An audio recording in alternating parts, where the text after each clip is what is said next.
Olá, tudo bem? Aqui professor Everton Neves e a gente inicia mais uma edição do Educação em Ação, onde o destaque é a educação e, é claro, os profissionais da educação. Hoje a gente tem a grata felicidade de receber Jacilene Santos Silva. Olá, tudo bem? Olá, Everton, tudo bem? A gente está muito feliz em recebê-la aqui. O prazer é todo meu. Prazer todo nosso. Jacilene é uma grande representante no município de Rondonópolis da educação. Já foi secretária adjunta de educação, também participou da diretoria do Serve Saúde, do CISPMUR e também diretora de escola, e agora ela está como superintendente do Complexo Educacional Padre Lotter. Jacilene, sua história é um capítulo muito importante da história de Rondonópolis como educadora e como gestora. Eu queria que você falasse um pouquinho nessa caminhada, como se tornou essa educadora e essa gestora. Essa é uma experiência, assim, bastante grandiosa. Não é que eu seja uma grande educadora, mas eu sou uma educadora grande, que sempre procurei buscar, né, envolver com a comunidade escolar, a comunidade de pais, envolver com os profissionais com os quais eu sempre trabalhei e tive sempre muita sorte de trabalhar com muita gente boa, com muita gente competente, com muitos profissionais preparados para desenvolver a educação, né? E essa caminhada, ela foi muito, assim, exitosa, porque a gente acaba conhecendo todo o desenvolver de uma educação que a gente imagina. A gente tem um imaginário quando se torna um educador, mas quando você vai para a realidade é outra, né? Você vai encontrar uma sala heterogênea, você vai encontrar profissionais de várias formas para trabalhar e com várias metodologias e com vários jeitos, e às vezes a educação vem para implantar um tipo de método, né? E isso não cabe dentro dessa grandiosidade que é o profissional da educação, né? E aí você vai construindo com esse profissional esse caminhar da educação. E esse caminhar, ele é grandioso, mas ele é lento às vezes, e as pessoas querem resultados. Resultados em número, não em qualidade. E a educação, ela tem que pensar em resultados em qualidade, para depois o quantitativo. E a gente sempre olhou para esse lado. A qualidade do profissional, a qualidade que o aluno está recebendo dessa aprendizagem, né? Então esse é o trabalho que, no meu ponto de vista, a gente buscou fazer dentro da educação. Enquanto professor, enquanto gestor de escola, enquanto técnico dentro da Secretaria de Educação, enquanto secretária adjunta de Educação, nós sempre primamos pela qualidade. E um outro sonho muito grande dentro desse trabalho de educadora, desse trabalho de professora, de gestora, era a preocupação com a qualificação do profissional. Mas não a qualificação simplesmente dele ir e não ter um retorno, mas ele ter uma remuneração de acordo com a qualificação. E a gente lutou muito quando você fala, você passou pelo sindicato. Antes de passar pelo sindicato, nós lutamos muito por essa qualificação e com a melhoria da remuneração. E quando dentro do sindicato, intensificou mais ainda a nossa luta. E até hoje a gente vê que esse resultado não chegou. Tem muita qualificação, mas a remuneração do profissional da educação ainda deixa muito a desejar. Historicamente, você participou da discussão do plano de cargos e carreiras, né, do município. E eu vi na sua biografia também que você ganhou um título de cidadã rondonopolitana. E eu queria que você contasse para a nossa audiência de onde vem sua família e como que vocês chegaram até a cidade de Rondonópolis.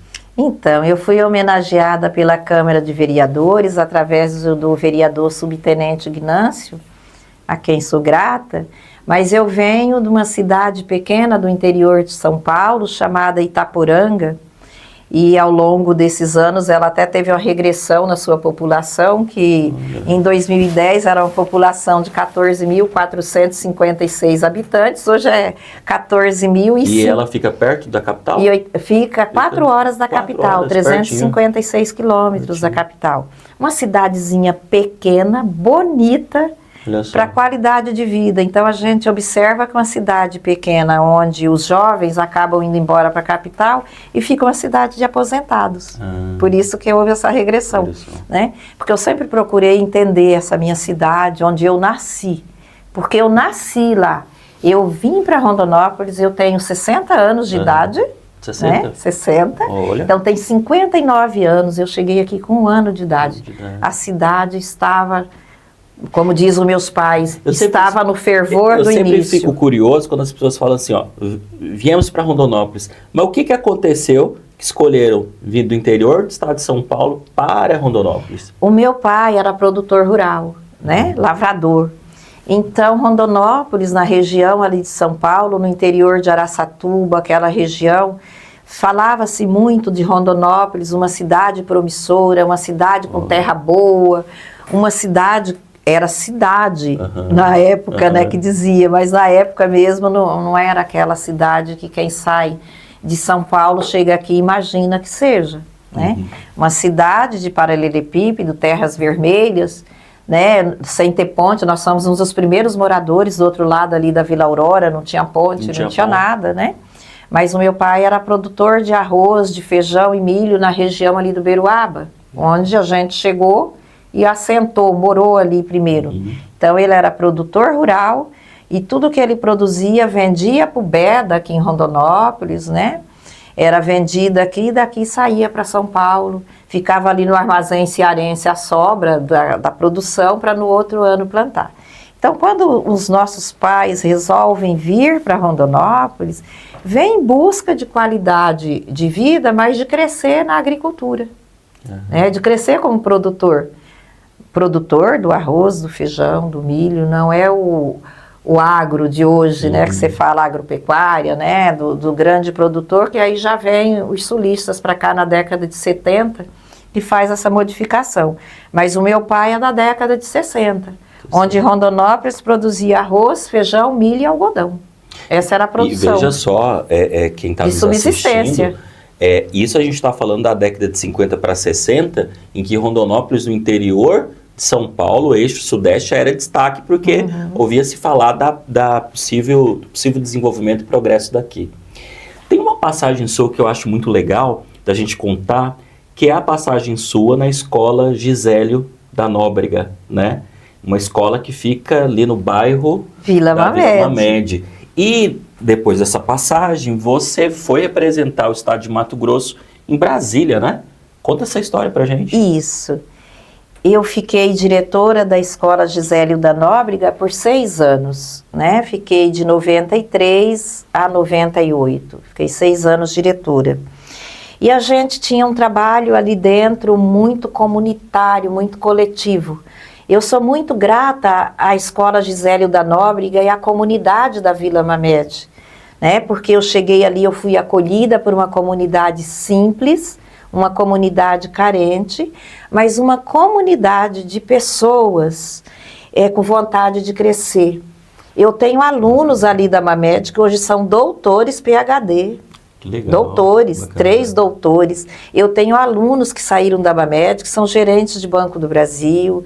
Então, dali houve um crescimento, jovens com vontade de progredir.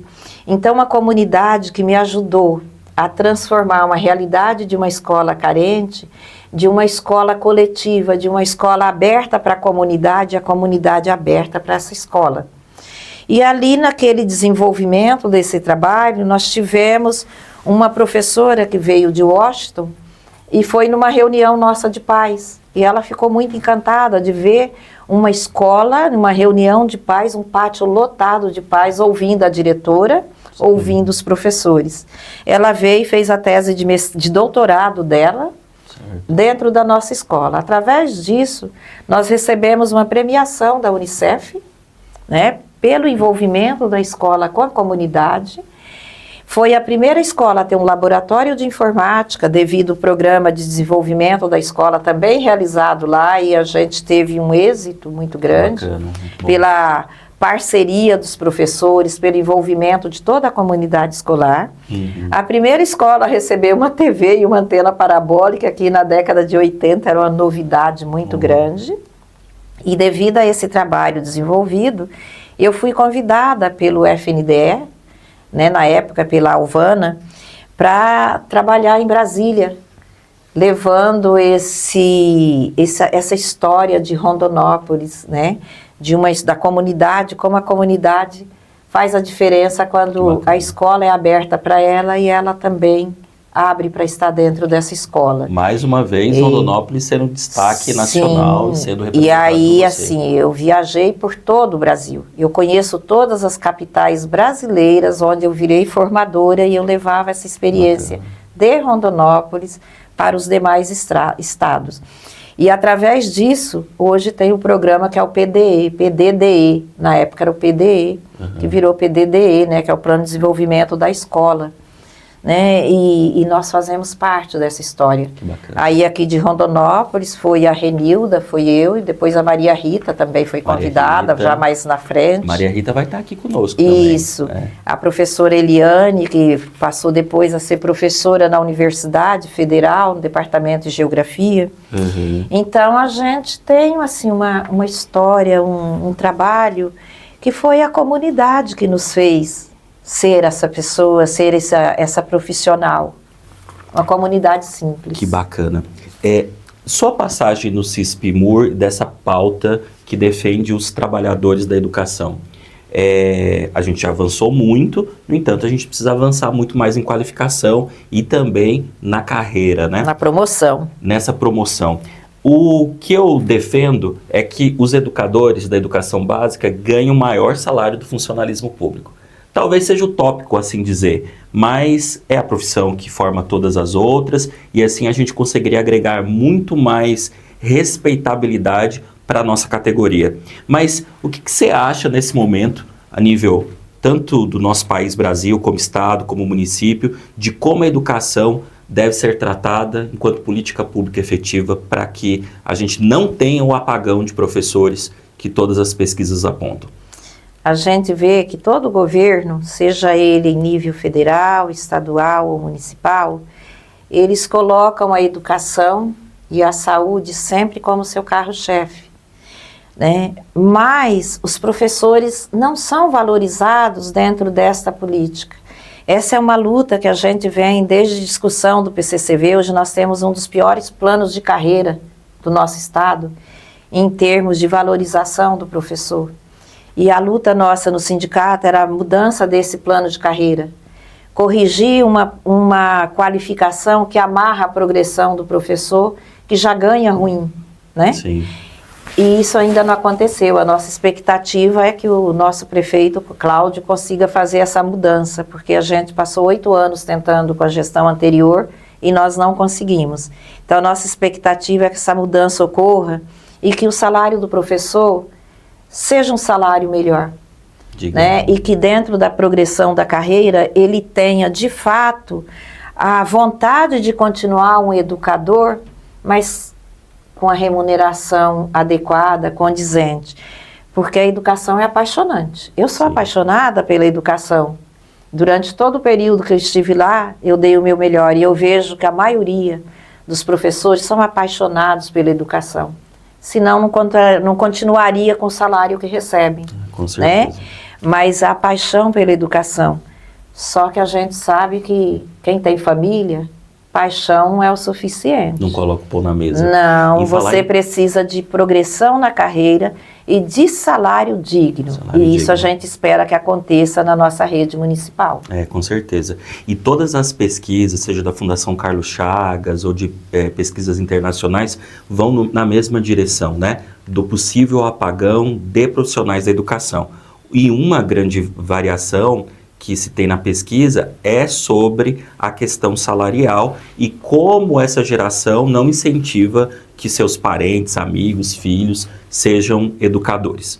Agora eu vou para uma outra pergunta, porque aqui a gente tem um momento aqui que se chama ping-pong da educação. Qual que é a ideia do ping-pong? Eu vou falar uma palavra e você vai dizer o que essa palavra significa. Pode ser? Vamos lá? Pode. O que significa para a nossa convidada Jacilene educação? Transformação. Democracia. Direito. Igualdade. Isso faz parte da democracia. Rondonópolis. Nossa paixão. Rondonópolis é a paixão de todo mundo que chega aqui, porque Rondonópolis, ela é progresso. Rondonópolis é dinâmica. Para quem chegou aqui como eu, Rondonópolis é dinâmica. É dinâmica. Olha, dinâmica. Eu também não sou daqui, tá? Eu sou de uma cidade muito próxima, de Guiratinga. Então, quando a gente vem para Rondonópolis, é atrás desse desenvolvimento e a gente se apaixona, né? Se apaixona por Rondonópolis. E se fosse para a gente falar sobre a palavra escola, qual é a definição para a nossa professora Jacilene? A escola, o povo diz assim, o chão da escola é a vida do professor. E o que é o chão da escola enquanto conceito para Jacilene? A transformação da vida de uma sociedade. Tem um autor, o La Roça Bom Dia, que fala o seguinte: experiência é o que nos transpassa. E o chão da escola é a vivência do dia a dia. É então, o que nos transforma. Não adianta a gente falar e teorizar se a gente não tem essa prática, essa vivência. É o que transforma. O chão da escola transforma a vida da gente. E é o que faz com que nós, educadores, todo dia levante e tente plantar algo em que às vezes a gente nem vê os frutos, mas a gente planta porque a gente acredita na força dessa esperança, né? Sempre. Se o professor não acreditar na força da esperança, da educação, que ela é a transformação, não tem sentido você estar dentro de uma escola. O professor tem que acreditar, porque ele é o ser transformador. Trabalhamos para pessoas, sobre pessoas e com pessoas. Nossa convidada Jacilene, se fosse para explicar para quem está nos assistindo, porque hoje nas redes sociais existem pessoas que estão dizendo que não vai fazer universidade, não vai estudar, ganhe dinheiro de outros modos. A educação ainda rende os melhores juros? Claro. Se com a educação a gente já vê tanta dificuldade na questão do emprego, porque o emprego exige qualificação, imagine para quem não está dentro dela. Né? O que sobra para quem não tem a qualificação? É aquele trabalho braçal, é aquele trabalho pesado no sol, né? A educação é ela que transforma e que te leva, é ela que te leva aonde você quiser ir. É a educação que te leva. É ela que transforma você a mudar de atitude. É ela que transforma o ser humano a buscar a ser o profissional que ele deseja ser. Sim. Esse é o caminho. Potência da liberdade. Da liberdade. Você agora está como superintendente administrativa e financeira do Complexo Educacional Padre Lotter. Dentro desse complexo fica a Unemat. E eu queria que falasse dessa experiência, mas eu queria testemunhar aqui algo que aconteceu com a visita do senador Jaime Campos. Eu estive lá, sou testemunha ocular, e vi que você fez uma defesa sobre a Universidade do Estado de Mato Grosso, a Unemat, enquanto campus definitivo aqui em Rondonópolis. Qual que é a importância da Unemat para o nosso município? Quando eu digo para você que Rondonópolis é uma cidade dinâmica, é uma cidade que não nasceu para ser coadjuvante, né? E ela não é. Os dados mostram Rondonópolis. E hoje Rondonópolis, em relação à Unemat, ela está sendo coadjuvante. Porque é um núcleo avançado que pertence à Alto Araguaia, onde a direção está distante, não está aqui dentro.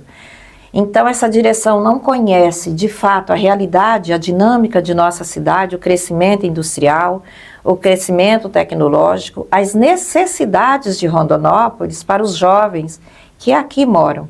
Então a minha defesa, que seja um campus onde a direção esteja aqui dentro, acompanhando esse crescimento de nossa cidade, essa potencialidade, voltando para os nossos jovens, que é da periferia, os municípios vizinhos que têm uma demanda grande, voltado para o agro, a nossa agora voltado para a indústria, né? Que capte essa necessidade, esse crescimento e traga para dentro da universidade. E isso só é possível quando a direção está aqui dentro. Quando a Unemat de fato está dentro de Rondonópolis e não está com cursinhos, que quase eu dizia para o senador, que Rondonópolis hoje, por que os alunos acabam saindo? Porque ela é conta-gota. Na época política, cada um traz um pedacinho de um curso que ele tem tempo, meio e fim. Ele não tem continuidade. E Rondonópolis precisa de uma Unemat com continuidade de cursos, de formação, de qualificação para os jovens de Rondonópolis, para os jovens dos 18 municípios circunvizinhos, né? Rondonópolis não é coadjuvante. Rondonópolis não pode ser um simples núcleo avançado, onde vocês, professores, não têm a quem recorrer aqui dentro das necessidades que a Unemat tem.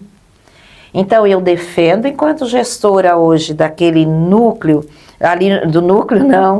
do complexo de educação superior, Padre Luther, porque ali a gente congrega a Universidade Federal de Mato Grosso, Várzea Grande, a gente congrega a Superintendência de Formação Educacional da Rede Municipal de Ensino e congrega um núcleo da Unemat.